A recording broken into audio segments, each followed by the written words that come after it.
In today's video, I am gonna taste 6 non-alcoholic macro lagers, and I'm gonna pick a favorite.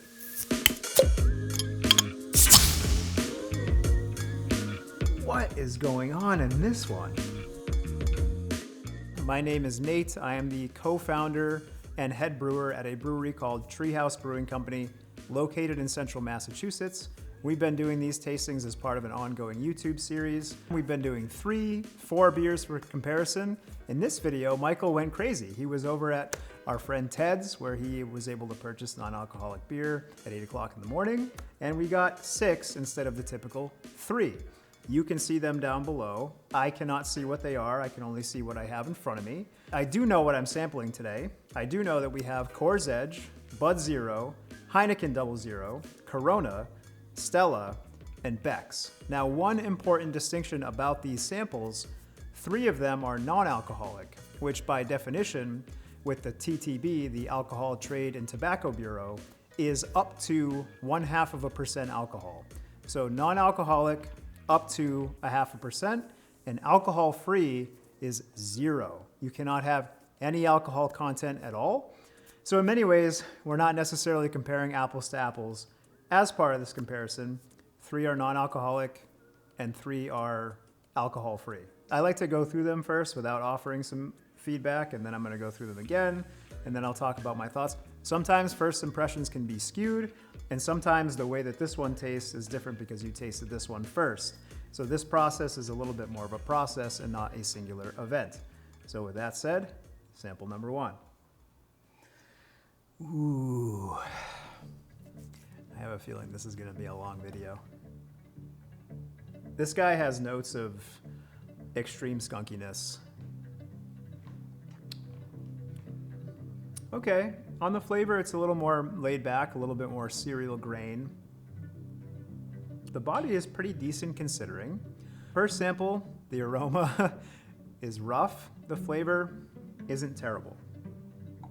Now, before I dive into the second sample, I will say that naturally speaking, alcohol is a viscous substance. So one of the things that you do sacrifice is that the body and mouthfeel and texture of the beer will be slightly thinner and less full than their alcohol-containing counterparts.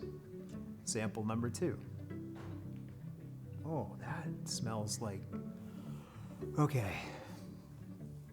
I'm gonna be incredibly diplomatic. Again, nothing but respect for the folks that make these beers and put these beers out.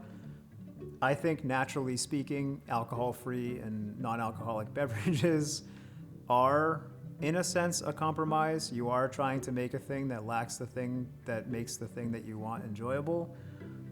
Already, these 2 samples are far worse than any of the macro lagers with alcohol that I had tried in the other videos.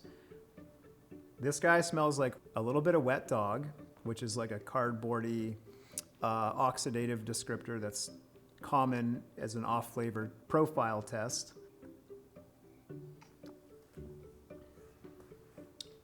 What I think happens in these non-alcoholic macro lagers is that some of the adjunct ingredients that go into them or other non-whole grain ingredients really shine through. So in this guy, it tastes like malt syrup to me. If you're a home brewer and you have that, this has extract twang. That's what I'm tasting. Moving on to sample number 3. Okay, on the aroma, this guy has some mild noble hop character, little bit of graininess, sweetness, a little bit of banana ester. It's a compound called isoamyl acetate. Makes kind of a banana-y note in the glass. This one has that. Definitely banana-y in the flavor, but easy front runner up until now.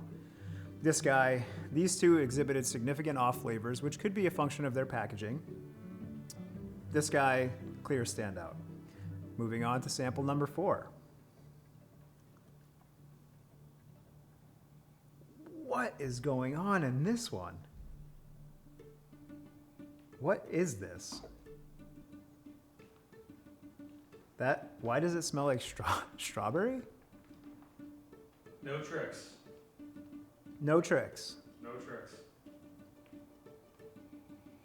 That is a very fruity, strange aroma. I don't know what is going on here.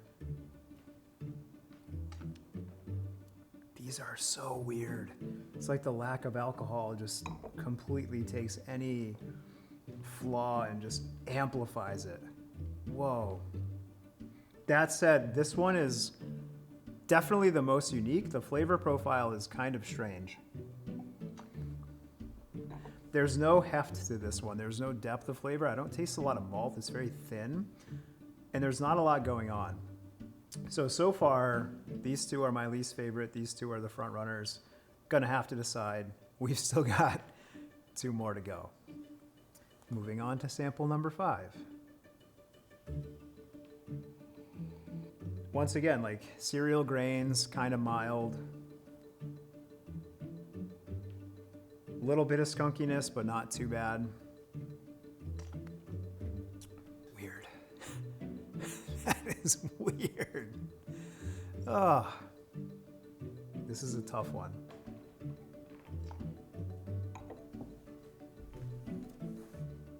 Moving on to sample number 6. Whoa, whoa. Oh, dude. I don't know.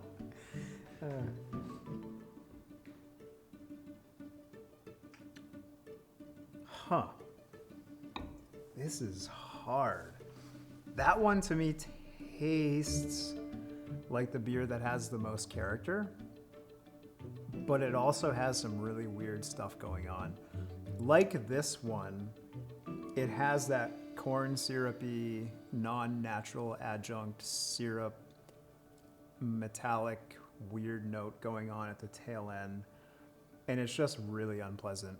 Again, because these samples have been allowed to warm up, there's no hiding their flaws that are a natural function of their lack of alcohol. I'm gonna go through them one more time really quickly. Definitely not number 1. Skunky, oxidized. Number 2, smells like wet dog. Number 3, banana. Soft, getting more watery as it warms up.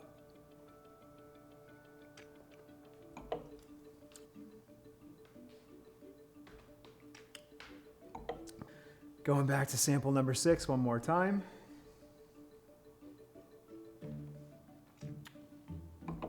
Oh.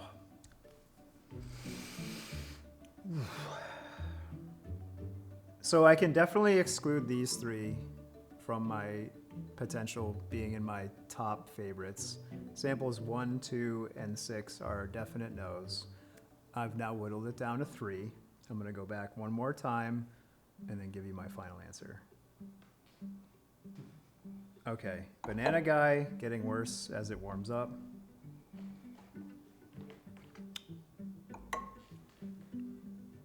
I almost want to say this one because it's like the least offensive as it warms up. And it smelled like strawberries when I first went into it. Definitely not this guy. So we're down to the final 2. This one looks better. The one on the viewer's left is clearer, brighter. The one on the right feels a little more stagnant, a little less bright.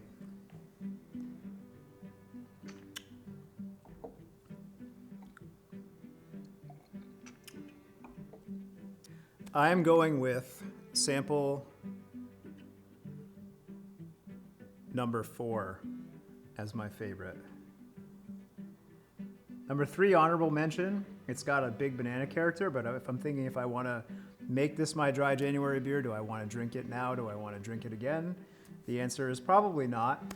It's the most interesting. In terms of what my favorite is, I got to go with sample number 4. What do you think it is? I think it's either Heineken, Stella, or Becks. It has to be one of those 3. Your favorite? Coors Edge. No way! Coors, 2 for 2. I would pick sample number 2 as my favorite. Second favorite? Heineken. All right, guys, that's it for today. We thought this would be fun to try these beers for dry January, just to give you my unvarnished thoughts. and potentially inform the beers that you may like to try if you're not drinking beer for the month of January. If you guys enjoy this content, please leave your comments below. It's a huge help to us in deciding on future content, as is subscribing to the channel. Thanks for watching, and take care.